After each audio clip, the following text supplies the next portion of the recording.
Well, good afternoon, everyone. I am Dr. Teresa McKenzie. I am the Accessibility Coordinator and Veteran Services Coordinator here at the Southern Campus. On behalf of the Southern Campus staff, student services, and the Dean, welcome to this workshop. We try to do this each year as a way to refresh information and to make sure everyone stays current. So today we're going to talk about student accessibility services at Ohio University. Student accessibility services covers all Ohio University campuses, all regionals and the main campus. So what we do at one, we do it all. So our goals for today is we're going to talk about disability and accessibility. We want to make sure that you understand disability and process for determining accommodations. We also want to clarify the role of student accessibility services, faculty, full-time, adjunct, CC plus in the high school, and the student, including CC plus students. And we also want to provide you with a few accessibility tips. This is our staff. I think we're all here, right, except for Anna. So I'm going to give them an opportunity for you to see their face and meet them and introduce themselves to you so that you know who is covering which campus, but also when you see us, you know who we are, you can reach out to us. So as I said, I'm Dr. Teresa McKenzie. I am at the Southern Campus, and we'll start with Carrie, our leader. It is my privilege and honor to get to work with you guys. My name's Carrie Griffin, and among other things, I work with these folks in accessibility. I am also the university's Title IX coordinator and the director of civil rights compliance for the university. So you're in good hands today, folks. Go ahead, Christy. Welcome, everyone. If this is your first time with us, we really appreciate your taking time out of your day to listen to us spread all the news about student accessibility. I am Christy Cosby, the Assistant Director for Student Accessibility Services. I also am serving as an accessibility coordinator for many students on the Athens campus, and I also coordinate all of our HCOM medical students, our physician assistant students, and most of our PhD seeking candidates. So I guess Heather's up. Hello all, I'm Heather Cameron. I'm an accessibility coordinator. I am on the Eastern and Zanesville campus, as well as you may hear or see of me in the coordination piece of closed captioning, CART, and American Sign Language, which I will talk a little bit about that here soon. Looks like Anna or Rick, whoever's up next. I think I'm up. Hi, my name is Rick Arnett. I'm the accessibility coordinator for Chillicothe and Lancaster campuses, and I also work with some of the students in Athens as well. And last but not least, Jordan, you're up. Hi, I'm Jordan Gerhart. I am an accessibility coordinator here at the Athens campus. Awesome. This is our team right now. We are hoping to add someone soon, but we serve all campuses. We work really well together, and what happens on one campus happens on the other. We have the same processes and procedures. So your students on your campuses are going to get the same exact services. And if they decide to relocate to Athens from one of the regionals, those services will continue. They will not stop, and they'll be the same, just the new coordinator. Next up, we're going to have our Assistant Director, Christy Cosma. I was just going to say real quick too, you saw Anna Heinrich on that last slide. She is currently our specialist. So if you need to call the Athens campus, you might be talking to Anna. She keeps us all aware of space and time and what we're doing every day and keeps us all organized. So as she is out sick today. All right, so let's jump right in. Why we talk about disability. It's not just because it's under the ADA, it matters a lot. We have some statistics here. As you can see, I won't read through the whole slide, but the numbers do show that those with disabilities are still being underserved, not only in higher ed, but in the real professional working world. So we do have many more students post-COVID applying for accommodations, seeking support from our office as they come back to school, as they have come back to school or entered the work world and are taking classes. It's just been exponential, the number of students seeking accommodations post-COVID times.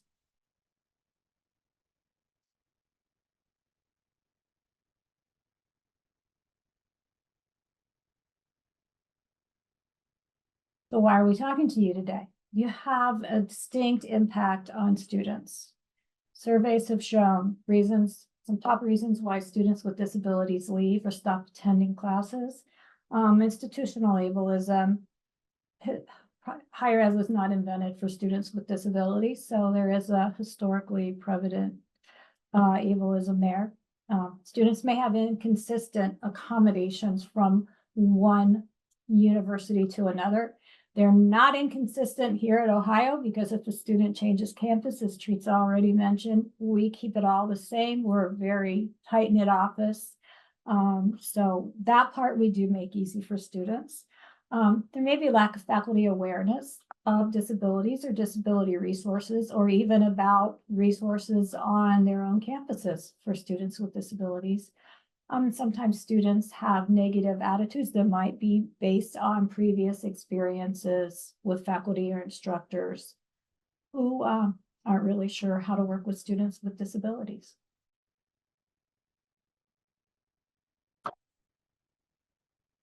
Here we get to the law. So our practices are guided by 2 pieces of legislation that you see here. They are intended to protect persons who have been historically excluded from education and employment opportunities. Our focus is on access. We want to create a level playing field. This is different from the K through 12 system where their focus is on success. I think we get into it a little bit later, but if you have College Credit Plus students in your courses, you will follow the accommodations they receive through Ohio University, not their high school. So that's a big distinction there. We try to meet all the students' needs and remove their barriers. It's just we fall under a different law, and there are some differences between K-12 and higher ed. So again, this legislation requires that as an institution, we have policies and procedures to address this, and we try our darndest to prohibit discrimination.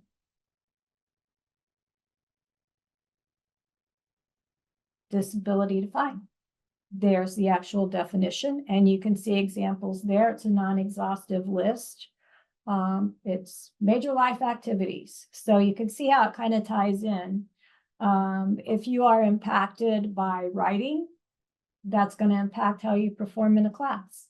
If you are impacted by thinking, that's going to impact how you perform in a class. So there is a long list of major life activities that are that we consider under the ADA, and this is, of course, non-exhaustive, but these are some that you can see.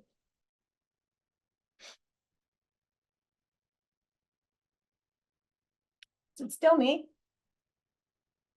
Okay, so here we are, Student Accessibility Services. We are the office charged with assuring that Ohio University is accessible to students with disabilities. We are the central point for students to identify themselves and to request accommodations.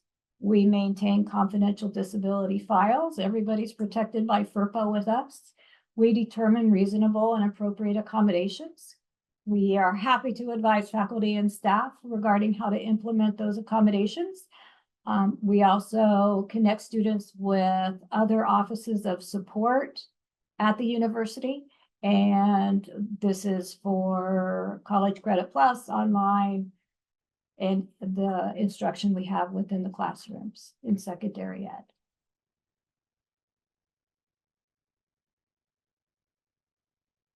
Here's the question that guides us. What is a reasonable accommodation? So it's technically an alteration to remove a barrier to full participation in programs or services. What is reasonable?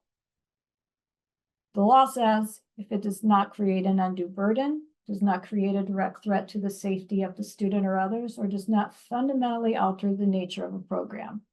So this isn't, there's gray area here, right? And it is open to interpretation. That's why we do lots of trainings, additional learning, if you will, so that we're always up to date with the current best practices in interpreting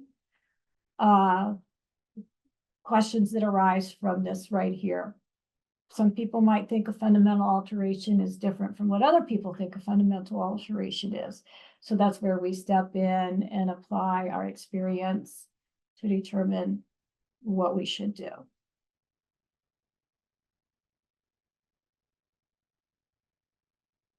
I'm gonna give Christy a break here, and take over for a few slides. Great job, Christy. So this is assistive technology, we call it AT. Someone will talk a little bit about it the next few slides, but the one thing I want you to know is we're talking to you as an audience, as faculty and staff, that there are times that you may be asked to do something, support the student along with this assistive technology, the AT. You may see something in your classroom with the student. So as I talk, just kind of keep that in mind. Just want to make sure you understand why we're going over this. You may not need specifically to know what these are, but how they apply to your classroom, to you, and how you can support the student. Okay.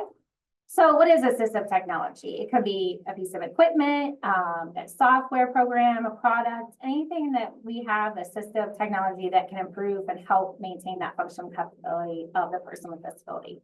AT could be provided by us, or the student may have their own. So they will have that accommodation, and then we should have that more experience or information on the letter, but then it would have more information. And if you had any questions, you could contact us. So here's some examples that I was talking about. AT for visual impairment with blindness. Here are some examples. Zoom text enhances, enlarges the computer screen. JAWS will be that text-to-speech output through Braille display. And then alternative text provides that visual impairment with blind people with a text description of a photo. So again, the student would have the information, they would have the accommodation letter, would have this information, just be prepared that you may be asked or maybe to provide that support. I mentioned earlier that I am the coordinator for closed captioning and American Sign Language. So as I kind of talk through these pieces and parts, if you have any questions, you can reach out to me. Again, Heather Cameron, the coordinator for this. So here's some AT that we do use for hearing impairments and auditory processing. First thing I'm going to talk about is FM systems. This is a hearing device that will enhance a hearing aid or cochlear implants. So that student may have those. And then this FM system is going to have like two parts. It's going to have a transmitter and receiver. So again, that could be that piece and part that you could be asked to wear a mic in the classroom. So then that would provide that transmitter receiver connection sound source to the student. This is very common today. So here it is, the Roger mic and receiver. So here is an example of what I just talked about. Again, the student would have the information, they would provide that mic for you, and then you would just wear that and would provide that accommodation for that student. This is a LiveScribe Smart Pen. I couldn't believe this when I started working here, how awesome this thing is, which has kind of been taken over by Glean, which is another software, because you know how technology advances. But if a student needs to just have some empowerment also with still writing, they can use this pen and it will record. And as they write, they can also take notes. So it's literally a pen and they have a paper and then they can. So they have it. We still have some students to do that, but the next one I'm going to talk about is Glean.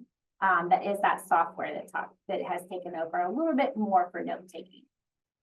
So again, this is, and students, I have to put this plug in because our students love this software. This assistive technology has really changed things for students. It will record, will transcribe the lecture, it organizes the notes, and really does provide a lot of assistive support to the student. They will have this as their accommodation in the letter, and it will have more information in that accommodation letter if students have this. So I can't say it enough. I am the coordinator for closed captioning as well as American Sign Language and CART. So you may have interactions with me on all campuses. So we do have deaf and hard of hearing students that use captioning and CART. So closed captioning is going to be with the audio and recorded video materials. So you will get a friendly email from me requesting the information of your videos and audio, and then we'll work through how we go from there. And I will send away for professional captioning, get those back to you to make sure the student has that. We also have CART, which is live captioning. So this would be, again, one of those situations that you may be asked to wear a mic because that transmitter and receiver, the student will get that information and they have a captioner, live captioner that will be also listening and providing that captioning for the students. So this also could involve that support of having the interpreter or the captioners be in the classroom with that material ahead. So they may be asked to be added to Canvas. So again, you'll receive emails, you'll receive support from myself or the coordinators to get more information. So if you have any questions, just let us know.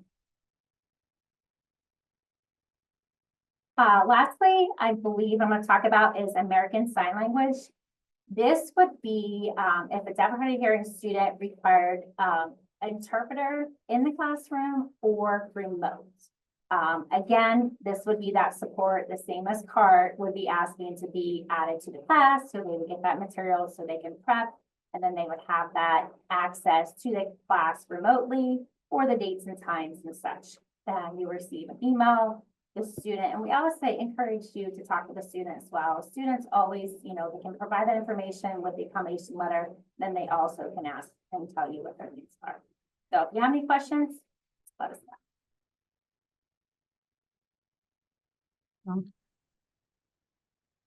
Next, I'm going to talk to you a little bit about service animals versus assistance animals. At Ohio University, you may see service animals in facilities. Service animals are dogs.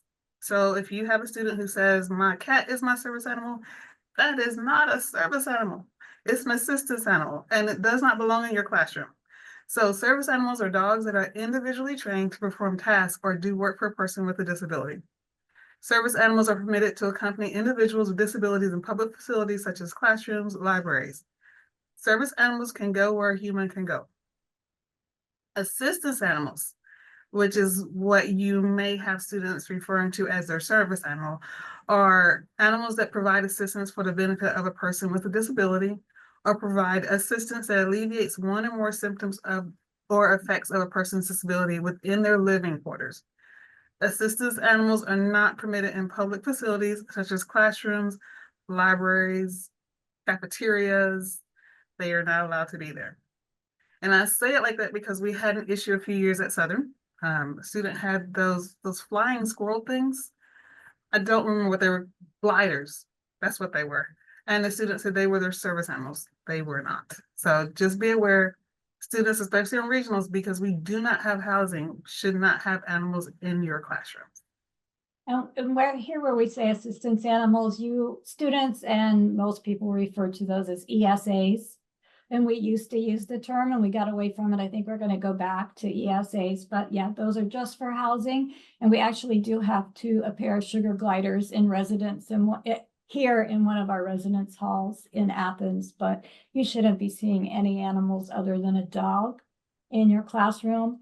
If you do, I suggest just letting the student know that until you verify that with our office, the animal needs to leave the classroom. If it's anything other than a dog. Can I, Dr. McKenzie, can I ask a question? Sure, Mr. Pleasant, you showed up late. I know, I'm sorry. I apologize for being late. So if with the service animal, if another student in the class has concerns, allergies or just concerns about a dog, and I've had this come up, that's why I'm asking. So the dog is allowed to be there, the service animal is allowed to be there. So it's the other student's responsibility who may have concerns to find another section of the class, or how does that work? We can help them do that. It might be if the class is big enough, we can make sure that they're at one end and the service dog is at another. But yeah, just have them contact our office and we'll work to make sure, we can do what we need to. Maybe we could move the classroom to a larger space or change sections. Thank you. The student with the complaint, not the student with the dog. Change classes. Yeah, right. Did I answer your question? Yes, it did. Thank you. Awesome. Next, I want to talk about the student role in the SAS process, and we'll use SAS. You'll hear us go back and forth for student accessibility services. You'll also see maybe a letter that will say SAS or AC for accessibility coordinator. So, because student accessibility services is a lot to say all the time. So the student's role is the student must identify themselves to SAS as a student with a disability. If a student tells you they have a disability, ask them for their letter. If they don't have it, then encourage them to reach out to us so that we can help them. The student must participate in the process. It's an interactive process that allows us to get to know the student to become comfortable with us, but also allow us to determine accommodations that are going to benefit the student in a way that reduces those barriers as much as we can. And then the student must provide notification to faculty in a timely manner. So this is one of my pet peeves. If you have a statement in your syllabus that says the student has 2 weeks into the semester to provide notification, please remove it. You can't say that. The student has the entire semester to provide a letter to you. Do we encourage that? Absolutely not. We want the students to send their letters to you as soon as they can to begin the semesters. Some students prefer to wait to see how they're going to do in a class, and then they'll provide notification. A notification is an email that we'll talk about later, but you'll get that in this as a forward to you from us. And the student must engage with faculty to develop a plan for implementation. That doesn't mean the faculty member can say, oh, you have extended time and everybody else takes the test online. You can't do that. You have to take it in testing center. That's not how it works. It must also have an interactive process there too. So usually implementation is fairly painless, but we want to make sure that you know that you do have a role as well as the student has a role. Oh, this is all Anna's. Okay. So next is the instructor notification. The students will receive their letters. We used to have students request them each semester. They no longer have to do that. Now students receive their letters at the beginning of the semester. We have a process where the week before classes start, they get their first letter. If they change classes, add classes, they'll get updated letters. And we do this every Sunday and Wednesday, the first 4 to 5 weeks of the semester.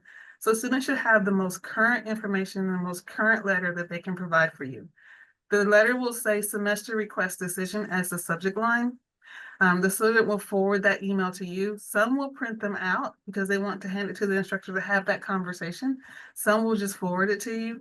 When you receive that email, that is their notification that they have accommodations and they intend to use them. If you have questions, please make sure you talk to the student, but also feel free to contact their coordinator. Our information you will find on that letter. And then again, if you have questions, feel free to reach out to us. We're here for you. It's not just the students, but we want to make sure the students get what they need, but we also want to make sure that you don't feel confused or pressured to do anything that you're not comfortable with too. This is what the letter looks like. This is an example.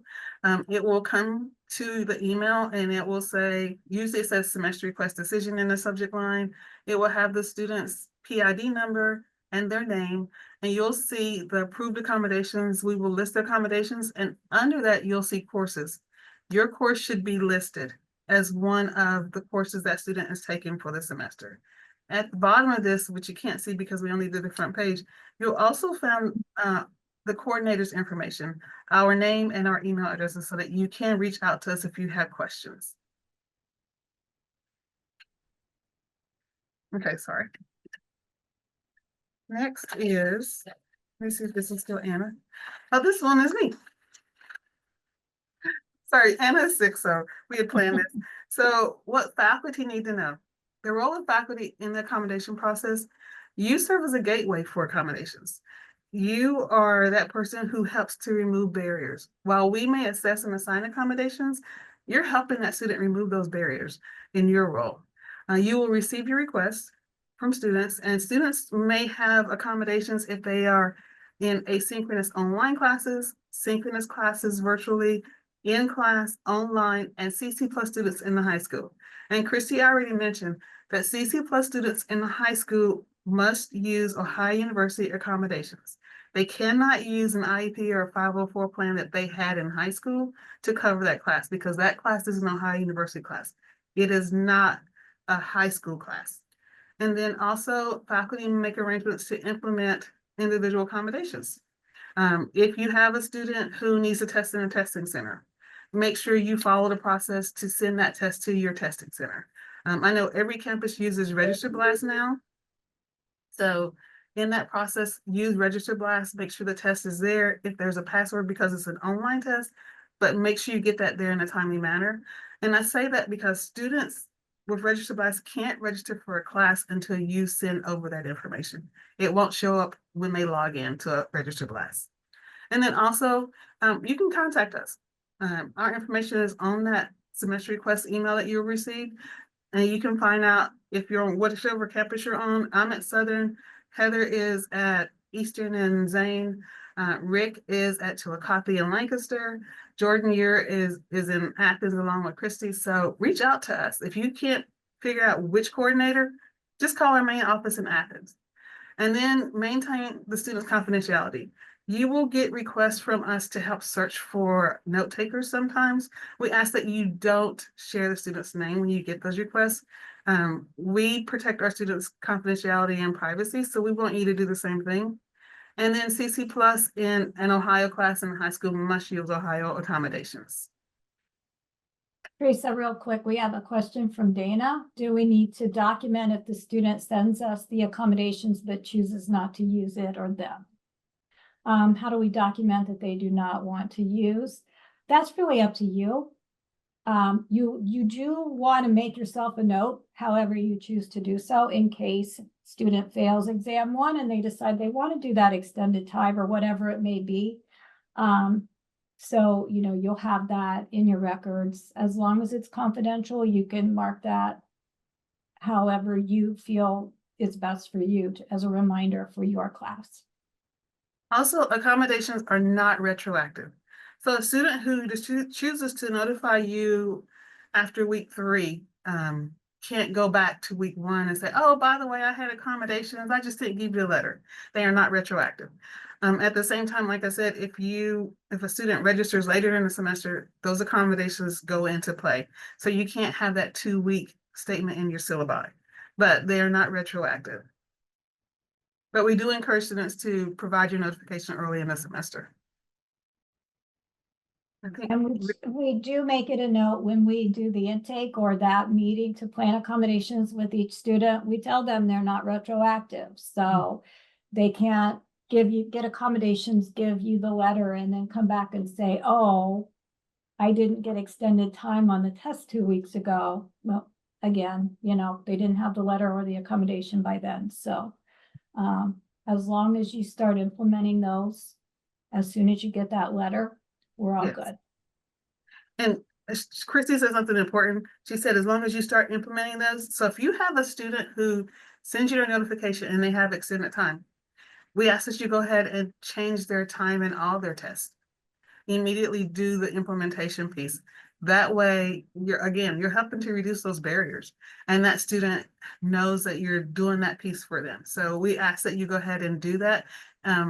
If you feel you have to do it each time, then do it each time. But Canvas is pretty easy now to make those changes. So if you can, go ahead and just apply that. And I think in Canvas, you can even select the student and apply it to all of their exams and quizzes throughout the semester.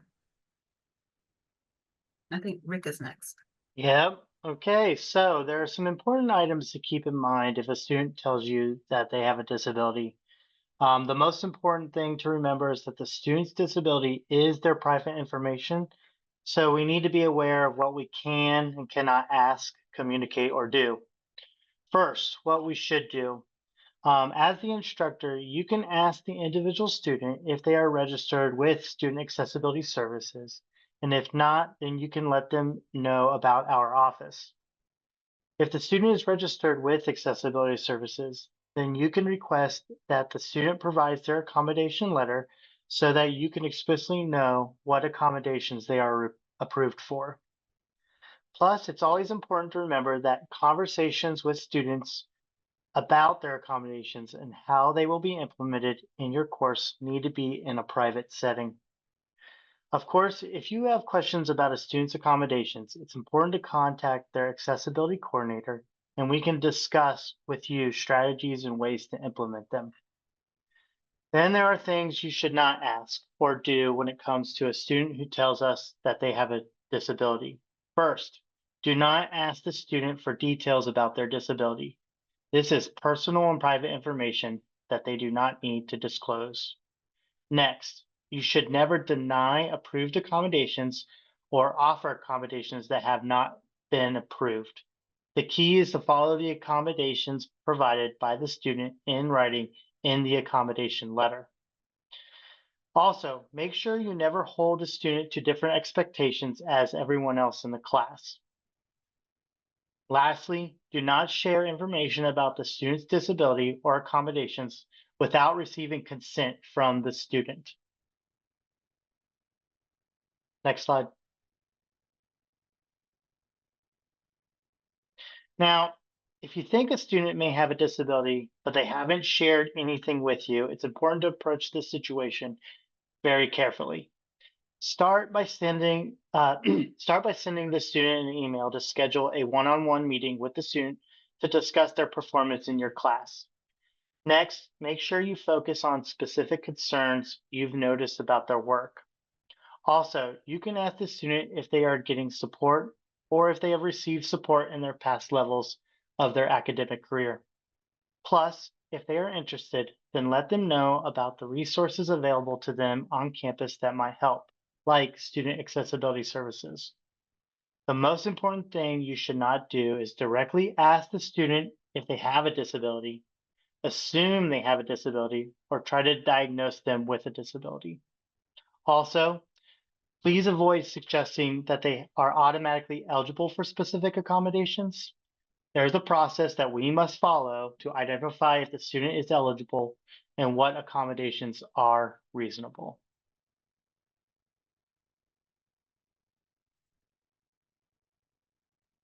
Jordan? Hey, sorry, just unmuting myself there. Well, let's talk about etiquette when interacting with students with disabilities. First of all, if you're unsure of how to communicate with a student, just ask. Making assumptions can lead to misunderstandings, and oftentimes a quick conversation can clarify how best to interact throughout the semester. Speak it with in your normal tone, with a natural pace. If a student's speech is difficult to understand, feel free to politely ask them to repeat or rephrase. Keep in mind that not everyone can shake hands. A smile or verbal greeting are always appropriate alternatives. If a student offers their left hand or another form of greeting, just meet them where they're at. This is about making the interaction comfortable for both parties. Be mindful of the language you use. Terms like confined to a wheelchair or handicapped are outdated and can be demeaning. Instead, use for person first language, such as person who uses a wheelchair. This emphasizes the individual rather than the disability. One additional note, if an individual is in a wheelchair, it's helpful to meet them where they're at, as in sit down at their eye level. This reduces neck strain on that individual. And we're ready for the next slide. Okay, some helpful tips. Start by including an accessibility statement in your syllabus. This sets the tone that you're open and prepared to support students with accommodations. Can I jump in? I'm just gonna jump in real quick. We have sample language on our website, our subpages of a really nice, concise statement you can put on your syllabus regarding accessibility services. Sorry, go ahead. Okay, thanks. All right, encourage students to approach you to discuss needs. Making this invitation explicitly at the beginning of the semester will help create a safe space for them to communicate with you. Choose textbooks and required readings early and make them available in advance. This is especially important for students who may need these materials in alternative formats, and this will give us time to prepare. When using videos, make sure they are correctly captioned. This benefits not only students who are deaf or hard of hearing, but also students with various other things going on, and even students with English as a second language as well. Be clear about course expectations, including assignment deadlines. This can help provide extra structure for students, students who need that. During lecture, speak clearly at normal pace. Always face the person you're speaking to, especially if they rely on lip reading or other visual cues. Repetition is key. Don't hesitate to reiterate important points or encourage students to ask questions. One important reminder, never touch a service dog. These animals, we touched on those earlier, but these animals are performing essential tasks and they shouldn't be distracted from their job. Finally, avoid making assumptions about what a student can or cannot do. Instead, have an open dialogue and let the student guide the conversation about their needs.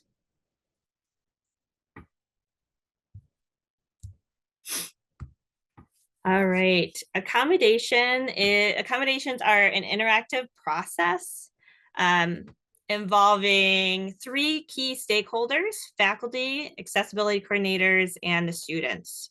Faculty bring their expertise about a course. They understand the content, teaching methods, and essential requirements that students need to meet. This knowledge is critical in determining what accommodations will work without compromising academic integrity. Accessibility coordinators like myself are here to bridge the gap. We have a deep understanding of which accommodations are appropriate and how they address functional impairments or barriers. Our role is to ensure that accommodations align with both the students' needs and the course objectives. Students play an equally important role. They have the best understanding of their own limitations and how their disability impacts their learning. When students communicate these insights with you, it helps us all come up with a tailored plan of how to incorporate these accommodations most effectively. Finally, flexibility is key. Accommodations are rarely a one size fits all. There may be situations where adjustments need to be made to meet the needs of the student, their classmates, and you. Open communication and a willingness to adapt go a long way. That's about it. Thanks.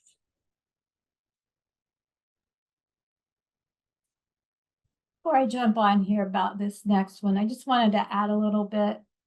So my staff has heard this story probably a few too many times, but it relates to the last 2 slides that Jordan was covering, mentioning don't assume, a student's limitations or their impacts.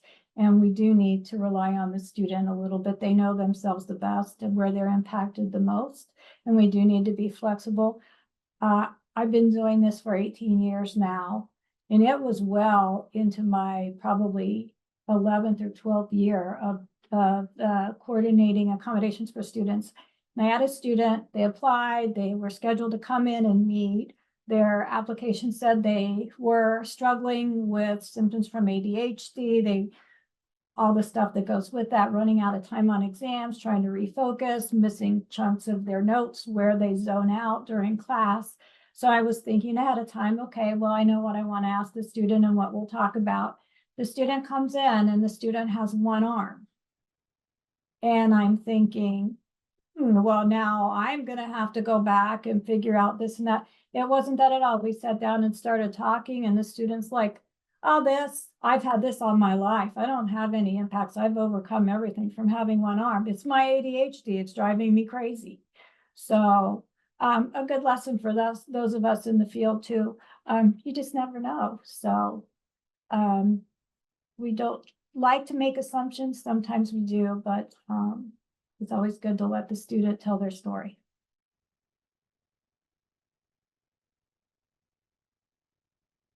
And then I think we have to talk about appeals and complaints. We do have a process. After a student meets with their accessibility coordinator, if they feel like they didn't get the accommodations that they should have, or if there's an accommodation that we just can't support because it's unreasonable in the college setting, there's a process. They can file an appeal. That would come to me and I can help make the determination. They can turn in more documentation. They can go back and talk to their coordinator and explain the substantialness of that impact. So that's not the end. They do have a process. We also have complaints if someone is really dissatisfied with the service and support or lack of, in their opinion, support they're receiving from us. They can file with Equity and Civil Rights Compliance as a separate complaint from the appeals process.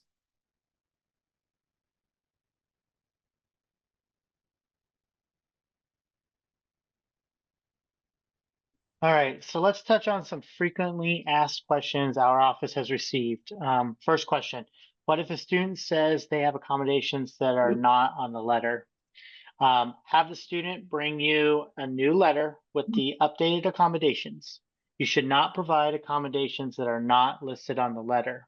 Again, key thing, follow the accommodations that the student provides in writing on the official letter. Second question, am I allowed to make adjustments that are not on the letter for the student?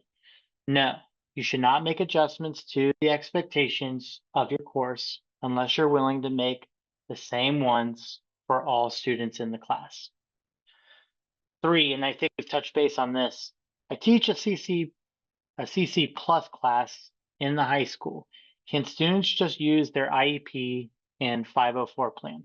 No, for CCP students taking classes in the high school, they must use Ohio accommodations since they are enrolled in an Ohio class and follow Ohio guidelines. As we've said before, IEPs and 504 plans are for classes that follow a K through 12 curriculum, not college classes. Number 4, what if a student gives me their accommodation letter at the end of the semester? If the student gives you a letter at the end of the semester, you must provide those accommodations from that point forward. Accommodations are not retroactive. Whatever happened in the past is in the past and can't be changed. Number 5, my class is 100% online. Do I have to provide accommodations? Yes, accommodations still apply for online classes because the reasonable accommodation the student has is based on the impact of their disability. And it might be that those accommodations are implemented or utilized a little bit differently for online courses. That's where you're going to call their coordinator and say, how do I do this for my asynchronous online class? And we've got lots of ideas for you. Do we have any questions? And I'm gonna skip to the next slide so that if you need to, you can get our contact information. This is our main office in Athens, and this is the email address that can reach any of us in our website. As Christy mentioned earlier, we do have a section that is resources for faculty and staff. So please look over that and you will find a syllabus statement. So I'm going to stop sharing so that we can see everybody's bright and lovely faces and ask if you have questions.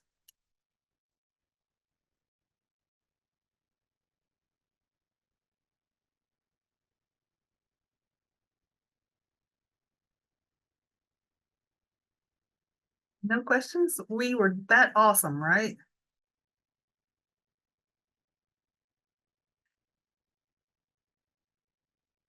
Come on, Robert, give it to us. We did good. Quiet group. I know. Always do a great job. Always. Thank you, Robert. And also, we know that sometimes there are new situations that we haven't encountered, so please, please reach out to the coordinators. Call our main office and someone will help you or send you to that student's coordinator. We want to make sure that this is not burdensome on either side. One of the things that I hear quite often,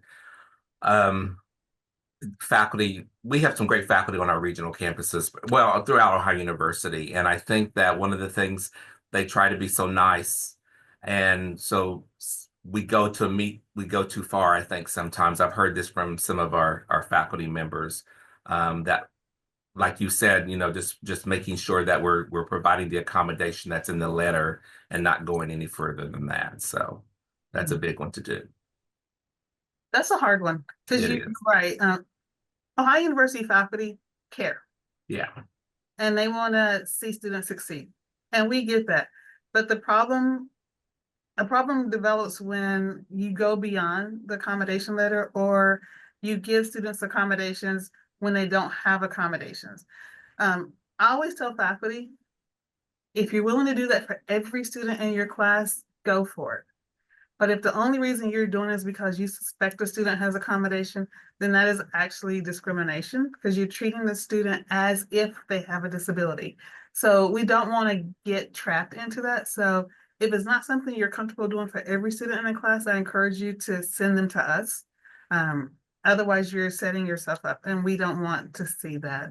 And the same for the student. We don't want to see the student develop a whole pattern of behavior that could be problematic for them going forward. There's a question. If a student has an accommodation for medical appointments or treatments, is there a maximum amount of time the student can miss? Should the student be encouraged to reconsider when they should take the course? Christy, I'm gonna turn it over to you. So technically, a student would not have an accommodation to excuse them for medical appointments. That should be something they work out to have those appointments when they're not in class, or consider changing their schedule, or consider online courses. It sounds rough, but that's the nature of it. A student needs to be otherwise qualified to participate in the program. And so if you're missing so much for medical appointments, you're not really at this point qualified to be taking the class. That being said, we do have an accommodation that's flexibility with attendance. That is primarily for students who have chronic medical or mental health conditions, and they're going to have flares of symptoms that they cannot control. So your letter and all our communications with you as faculty is going to explain that. What we do is we ask that you allow a few more extra absences in case the student has a flare of symptoms. That's not to say you have to, the student's not going to utilize that accommodation for all their medical appointments. And that might be a conversation if they are missing a lot. That might be a conversation that you would want the coordinator to have with your student, and you can let the coordinator know, and we'll be happy to see what's going on and get the student in and see if there's something we can recommend. But we don't have an accommodation that allows for a student to miss class regularly for medical appointments. Just to touch on, we do have a couple of flexibility accommodations, flexibility of absence policy, flexibility with deadline. Those are not accommodations that are meant to be used on every assignment or everything. Those are PRN as needed accommodations. As Christy said, they are meant for students who have chronic conditions that can cause flare-ups, things that are beyond their control. It could be chronic medical conditions or psychological conditions. They are not meant to be applied to every assignment in every class or every exam in every class. So keep that in mind. The students know this. When we do our intakes, we explain accommodations to them, so they are aware. of the limitations, because while those accommodations do exist, there are limitations. So if you have a student who just doesn't come to class and says, oh, well, I have flexibility with attendance. No, that's not what that means. And that has been explained to the student. Yes. However, those accommodations really remove barriers for students. Example we like to use is Crohn's disease. A Mhm. student with Crohn's may just out of the blue have a flare and not be able to leave their room or their home or the bathroom for a day and a half. That's when this is applied. I have a question. And Teresa, this is about a student that I already reached out to you about earlier last week, I think. But when you mentioned about if we're not able to provide those accommodations, or if we don't provide those accommodations, the student can appeal. So the background is that we have a student who has an accommodation for a private testing room, but I'm in nursing and we proctor all exams. And we proctor them in our department and not in the testing center. So we can't guarantee that this student has a private space because she will have a proctor. And if we have another student at the same time, we don't have the staff to be able to provide that room. So she has that accommodation. If we're not able to meet that and she appeals, what does that look like? How does that affect us and her grade in the course or in the department? Christy? So reduced distraction location for quizzes and exams doesn't mean private testing room. It means an environment that is less distracting than the whole classroom. So if you have a space where if you have 3 students in a cohort or a class that all have that accommodation or are taking the test the exact day and time, it's okay if you have several students in the room. We do not guarantee distraction-free or private testing. So the Well- email that I received said that her accommodation was a private testing room.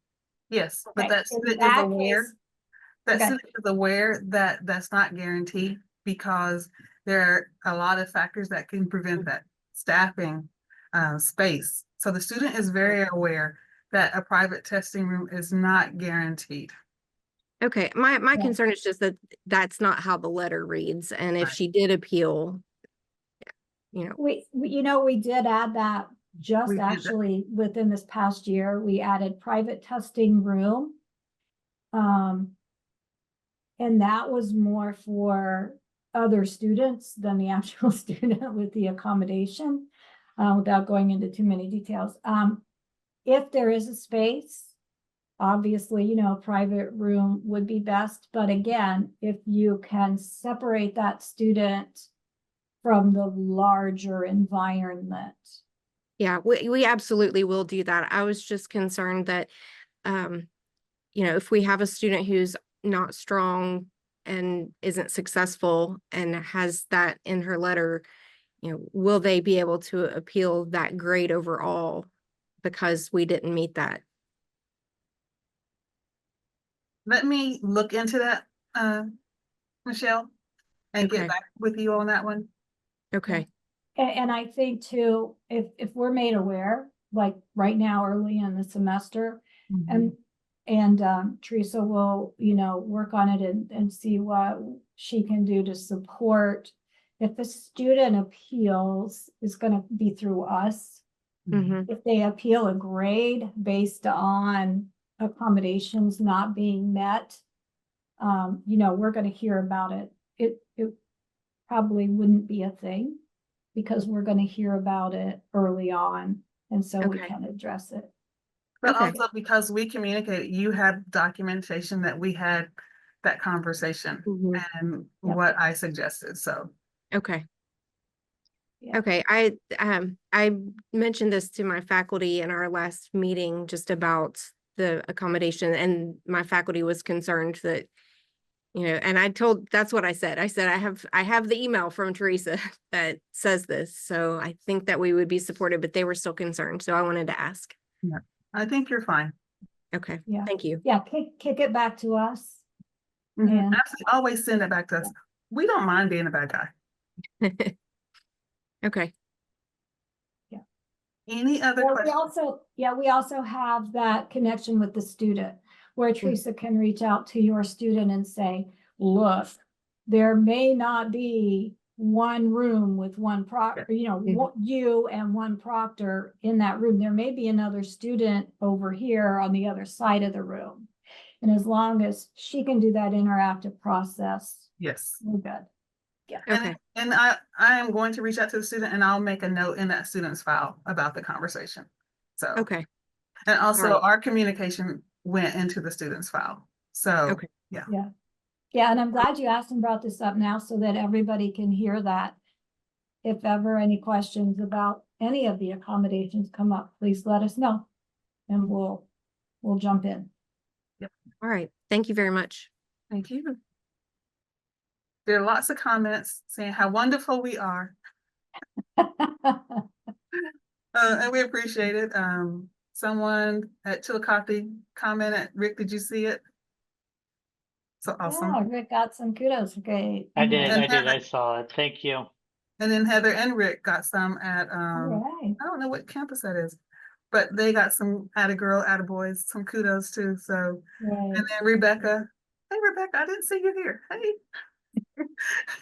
It's So good then to we're see you, all- Dr. McKenzie. It's good to see you too. Maybe I say your name. So, but anyways, so if you don't have any more questions, thank you all for attending today. This was really good. At Southern Campus, we try to do this once a year, and I don't know why we don't do fall, but we do spring, as a way to refresh and update and give any new information and answer any questions. There are always going to be questions. I don't care how long you've been doing this, as Christy said, 18 years, and there are always questions and new things that we can learn. So again, thank you for attending. This is going to be recorded. I will get this to Ernie, our electronic media person, and he'll get it edited and put online. And Yeah. that's it. Thank you all for your time. Yeah, thank you, Thank and you enjoy the all. rest of your day. Be careful out there and stay warm.